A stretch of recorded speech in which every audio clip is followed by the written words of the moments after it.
Hello, everyone. Today I am here with Jaime Lewis-Gross, the Senior Vice President of Solutions Engineering for North America at Saviynt. Jaime, can you introduce yourself to our community and tell us a little bit about how you got to where you are right now?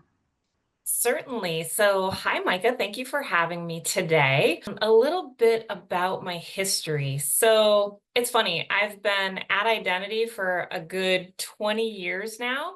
I kind of fell into it, if I'm being perfectly honest. I will tell you that I started my professional career in the early 90s at a web design and development agency. I wasn't in sales, I wasn't in marketing, no design, no engineering. I actually was in QA. So something that I like to often talk about is curiosity, especially when I'm talking to young women in the industry.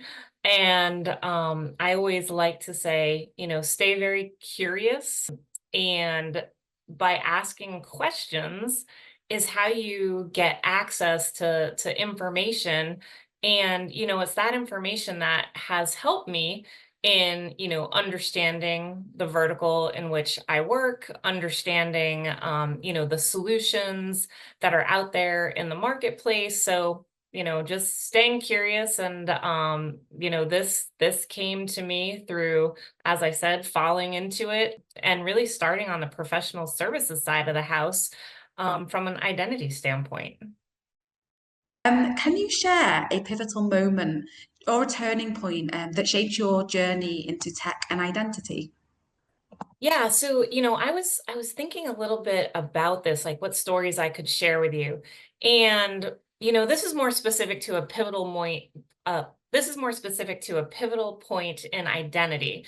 And it was funny. As I said, I started my career in QA. When I fell into identity, I was on the professional services side of the house, where I was responsible for implementing this technology at scale. And I was working for, I will say, adjacent to healthcare. It wasn't a healthcare provider necessarily, but when you think about diagnostics and testing and other things, information that you need access to quickly. So when the light bulb went off, I realized I was working with this program manager, and she said, our clinicians need access immediately because they're in a situation where they need to gain access to patient information that is going to influence the care that that patient gets in a way that is really really priority. They need access to results. And so that's when I thought, wow, because back in the day, identity was all about efficiency. Like, how do you get people terminated at a rapid pace, separated so that you didn't have any access that was inappropriate. But the way that she delivered it to me is this was so important. Like, this is a live or die situation, and the criticality. And it really made me think, like, this is something bigger. This is something more than efficiency. So that was really pivotal, very, very early in my career. Why is women in identity's mission important to you then? Oh, it's very important to me, for a number of reasons. Geez, I would say that we're in a field where women sometimes are, underestimated to some degree. And I really want to be a champion for diversity, representation, as well as mentorship.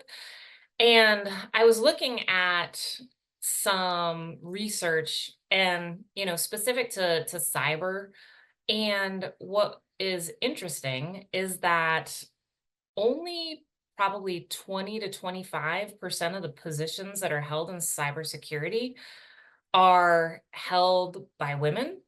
And when you look at the last 10 years, I mean, the good news is that there's absolutely more targeted diversity initiatives, professional networks, scholarships, mentorship programs that exist now that just didn't exist a decade ago. And what I think we need to do differently is we have to think about what are some of the opportunities to create a competitive advantage for women. Because when you think about women, women often embody empathy, and they can sit across the room from somebody and say, I feel your pain, I understand why that is a concern for you. So I think that we absolutely have an opportunity in front of us where we can be more inclusive and think about ways in which to better recruit more inclusive, modern, just things like aspirational titles. Like instead of, engineer, are there other things that we can consider, like digital trust engineer, data protection engineer? I just think that there's like a marketing campaign even that will allow us to better recruit and provide mentorship to women and give them opportunities. Something that I try to advocate for is a program called Girls Who Code. I offer like mentoring women who come to me, and it's so inviting, and I love sharing with them, things that they can be thinking about. I think it's so important, whether a woman or anyone really, to have a mentor and to have that ongoing relationship. I certainly do. I have mentors that I've had for 10, 15, 20 years. And I really think that's important.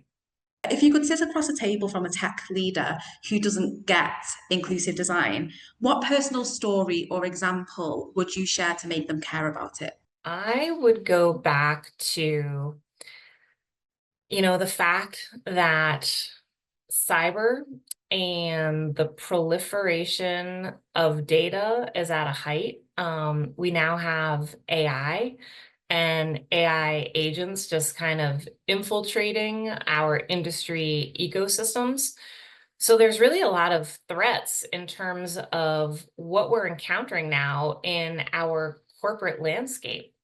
And when you look at what are the industries that are set to grow the fastest in the next 10 years, it's AI, that's at the top of the list. It's renewable energy, it's battery technology, it's healthcare, it's biotech. So I feel that we really need to enlist the power of, attracting the best and brightest minds into cybersecurity jobs, and really attracting the strengths and capitalizing on the professional strengths of what women will provide. And I go back to, thinking about empathy and just having a diverse set of different perspectives that go far beyond just technical acumen, and thinking about process and other ways to creatively manage through the time that's ahead of us in terms of our risk landscape. 100%. Thank you so much, Jamie, for sitting with me today. It's been an absolute pleasure talking to you. Thank you, Micah.